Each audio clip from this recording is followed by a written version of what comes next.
ॐ अज्ञानतिमिरान्धस्य ज्ञानाञ्जनशलाकया चक्षुरुन्मीलितं येन तस्मै श्रीगुरवे नमः।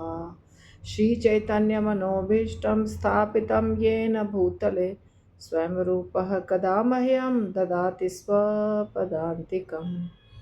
वन्देऽहं श्रीगुरो श्रीयुतापदकमलं श्रीगुरून् वैष्णवांश्च श्रीरूपं साग्रजातं सहगण रघुनाथान्वितं तं सजीवं साद्वैतं सावधूतं परिजनसहितं कृष्णचैतन्यदेवं श्रीराधाकृष्णपादान् सहगण ललिता श्रीविशाखान्वितांश्च।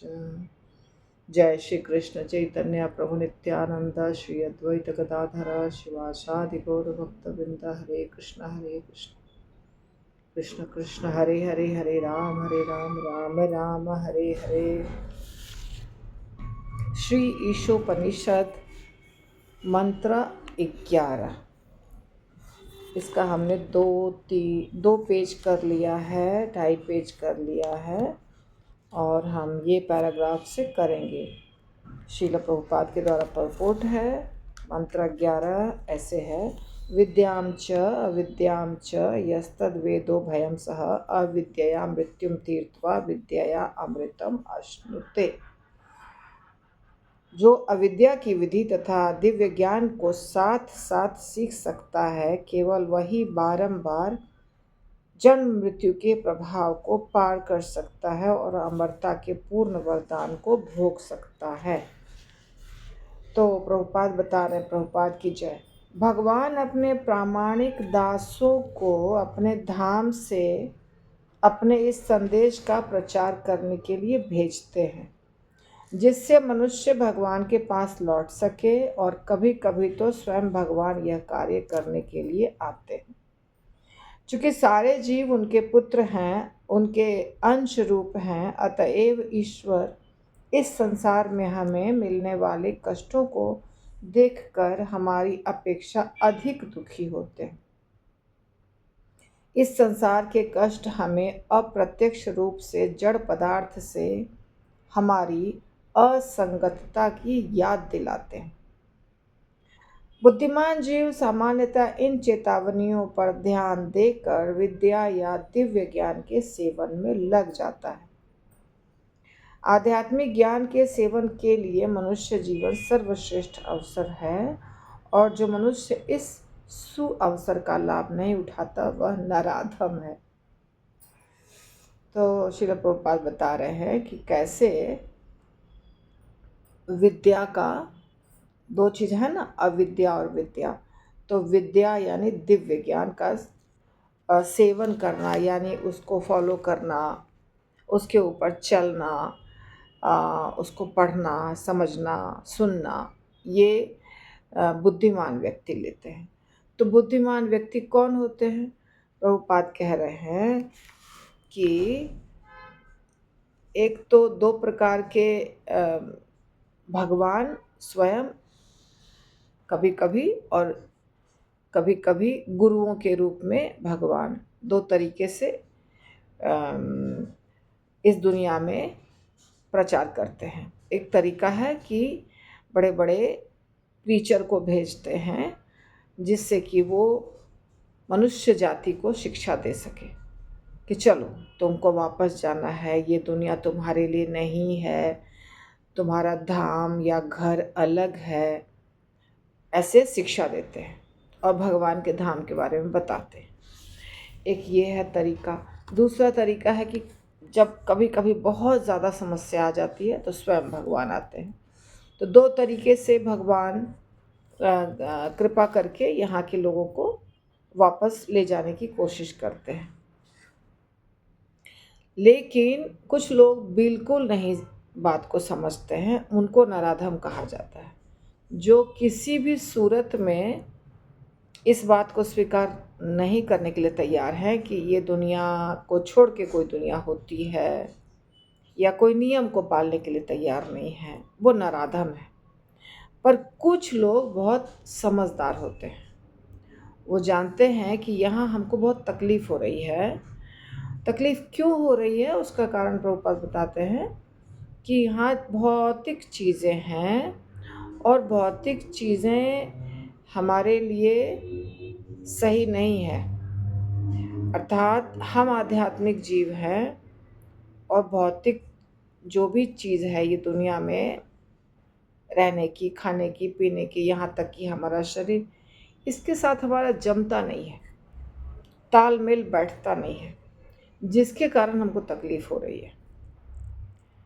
हाँ, असंगतता यानी हम मैच नहीं कर रहे हैं, यहाँ के किसी भी परिस्थिति के साथ हमारा तालमेल नहीं बैठ रहा है।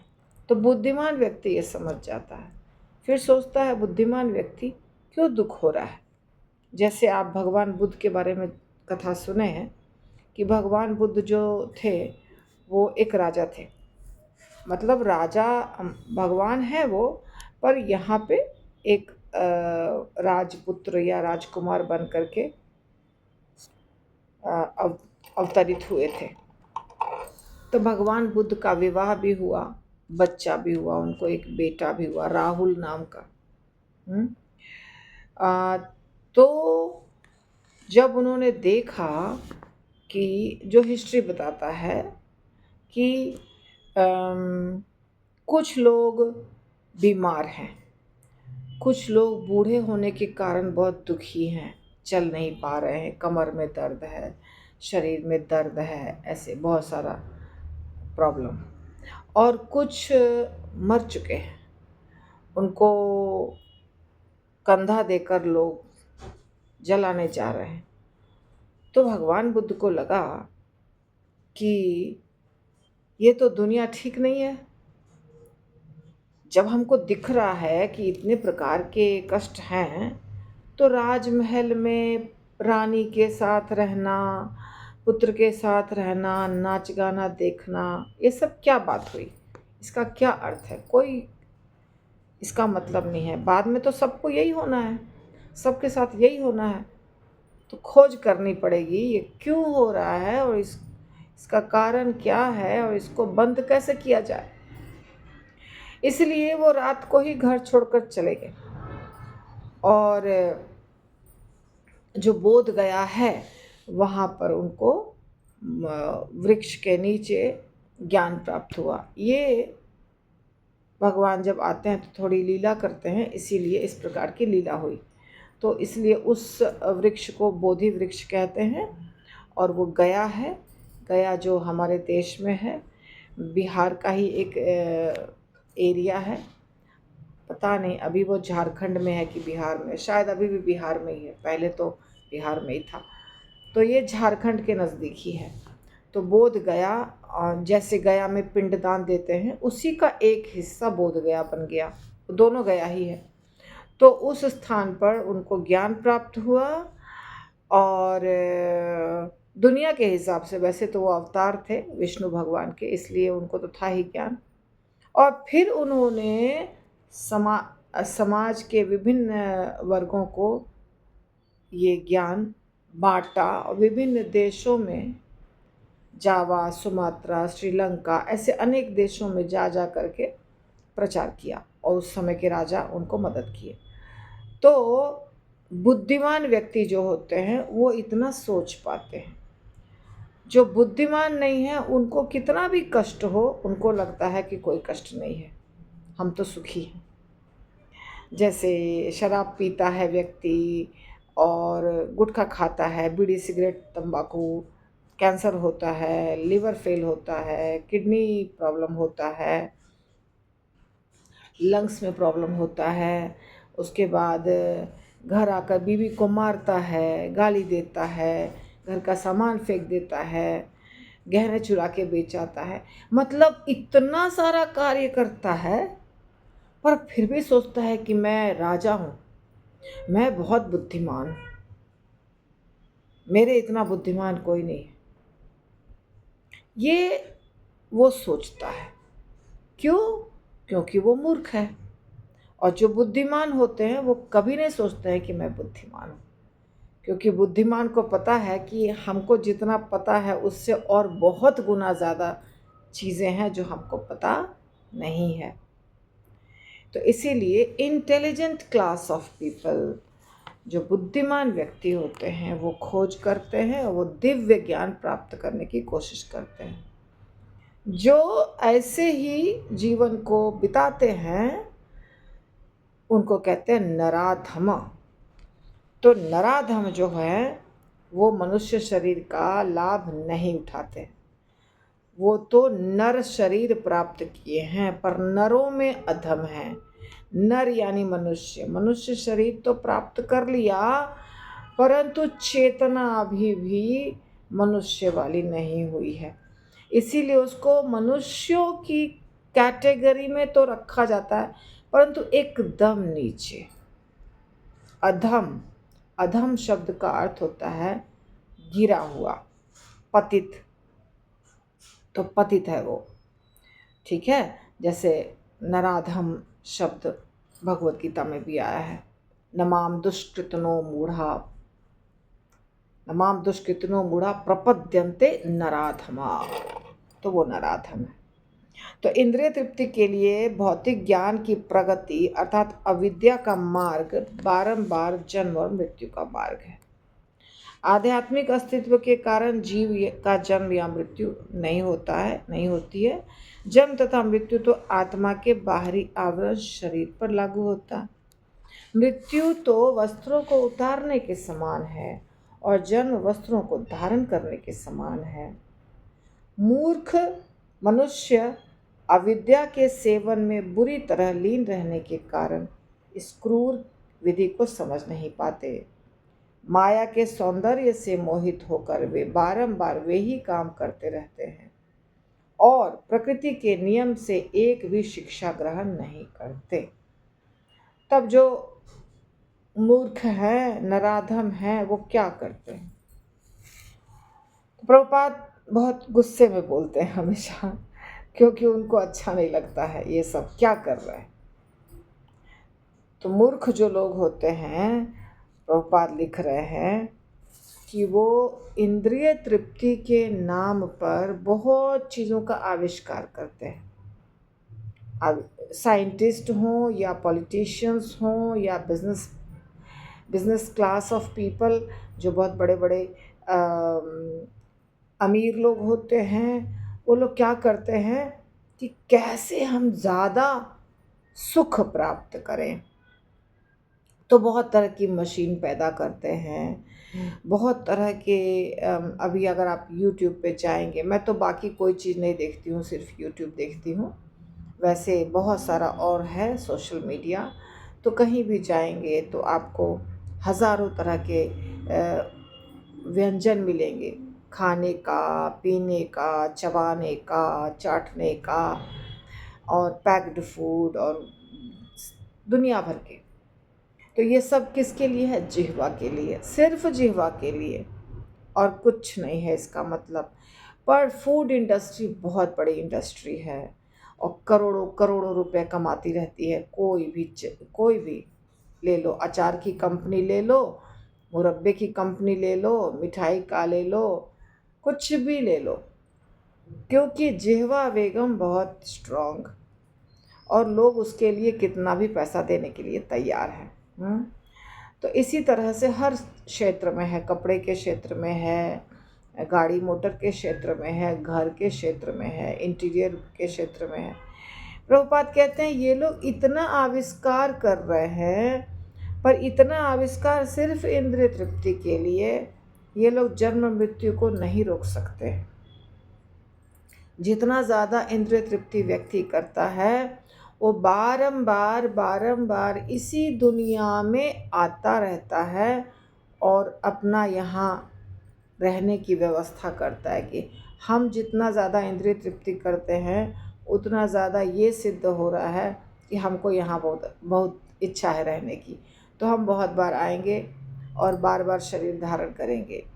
प्रभुपाद कहते हैं जन्म और मृत्यु के बारे में कि जन्म क्या है? जन्म है वस्त्र को पहनना, मृत्यु क्या है? वस्त्र को उतारना। आत्मा, है ना, आत्मा के ऊपर वस्त्र है, तो आत्मा के ऊपर एक वस्त्र चढ़ा हुआ है, तो उस वस्त्र को उतारना मतलब मृत्यु। वासांसि जीर्णानि यथा विहाय नवानि गृह्णाति नरोपराणि तथा शरीराणि विहाय जीर्णानि अन्यानि संयाति नवानि देहि। तो वस्त्र को पहनते हैं, फिर वस्त्र को उतारते हैं, और ये चलता रहता है, चलता रहता है। ये तो वस्त्र को उतारने और पहनने के समान है, शरीर धारण करना, है ना। ये एनालॉजी है, आप लोग समझ चुके हैं कई बार। लेकिन फिर भी मूर्ख जो है वो अविद्या अविद्या अविद्या, यानी भौतिक इंद्रिय तृप्ति करो, भौतिक इंद्रिय तृप्ति करो, और बहुत ज़्यादा तरीके से भौतिक इंद्रिय तृप्ति करो, अलग अलग तरीके से भौतिक इंद्रिय तृप्ति करो। हम लोग सब भक्त हैं, यानी कि छोटे छोटे भक्त बनने की कोशिश कर रहे हैं, और हम लोगों को सिखाया गया है कि आपको साफ सुथरा रहना है। आपको जो बड़े बड़े भक्त हैं वो तो निश्चित रूप से 3 बार स्नान करते हैं, हम लोग नहीं कर पाते हैं 3 बार, लेकिन जो बड़े भक्त हैं, या हमारी भी जब सेवा रहती है तब तो करना ही होता है, तो वो 3 बार स्नान करो, 3 बार गायत्री करो, हर बार धुले हुए कपड़े पहनो। मंदिर जब जाओ तो धुले हुए कपड़े पहन के जाओ। आप इस्कॉन मंदिर में जाएंगे, आपको कभी भी किसी जगह बदबू नहीं समझ में आएगा कि बदबू आ रही है।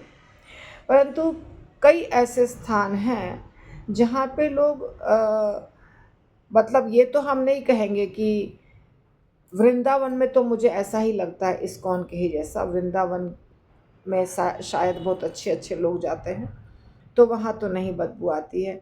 पर मैंने दूसरे स्थान पे देखा है कि मंदिर में भी लोगों के शरीर से बदबू आती है। तो हमें साफ रहना बताया गया है। लेकिन जब इंद्रिय तृप्ति वाले लोग होते हैं, वो बड़ा बड़ा हज़ारों, और मुझे तो पता नहीं, मैं जब आ रही थी इंटरनेशनल एयरपोर्ट से बाहर निकली, तो बेटा बताया कि यहाँ हमारे कंट्री में यहाँ कस्टम ड्यूटी बहुत कम लगता है। इतने परफ्यूम के बॉटल्स थे, इतने परफ्यूम्स के बॉटल्स थे, देख के मैं आश्चर्यचकित हो गई, कितना परफ्यूम यूज़ करते हैं लोग। इतना बड़ा बड़ा स्टॉल लगा हुआ था जब हम निकल के आए इमिग्रेशन से, कि इतना परफ्यूम, अगर आप 3 बार नहाएंगे आपको परफ्यूम की कोई ज़रूरत नहीं है। लेकिन आर्टिफिशियल दुनिया है, आर्टिफिशियल दुनिया में अंदर गंदगी होती है, बाहर से परफ्यूम लगा लेते हैं। टॉयलेट में पानी यूज़ नहीं करते हैं हम लोग, कितनी गंदी बात है। टॉयलेट में पेपर रहता है, पानी नहीं यूज़ करते हैं, क्या करते हैं भगवान जाने वो लोग। तो ये जानवरों वाला तरीका है जीने का, ये मनुष्य का तरीका ही नहीं है जीने का। तो जो हम लोग का जीने का तरीका है, सभ्यता संस्कृति है, उसको यदि कोई अपनाता है तो बिना कुछ परफ्यूम और कोई चीज़ की आवश्यकता नहीं है। सीधा सीधा आप साफ सुथरा रहिए, स्वच्छ कपड़े पहनिए, और भगवान का श्रृंगार करते समय आपको भगवान के लिए परफ्यूम यूज़ करना है, सुगंधित फूल यूज़ करना है, इत्र लगाना है भगवान को, उनके लिए सब चीज़ें हैं। मनुष्य को ज़रूरत नहीं है ये सब लगाने की, खाली सफाई रखना ज़रूरी है, बस उतनी ही आवश्यकता है मनुष्य को। और इंद्रिय तृप्ति करने के पीछे जाएंगे तो बस अंदर से खोखले होते जाएंगे, कुछ नहीं बचेगा अंदर में, कहा केवल दिखावा, केवल दिखावा। तो यही बात बता रहे हैं प्रभुपाद। वैसे तो ये श्लोक बहुत बड़ा है, लेकिन हमारा आज का समय समाप्त हो गया। हरे कृष्णा। श्रील प्रभुपाद की जय।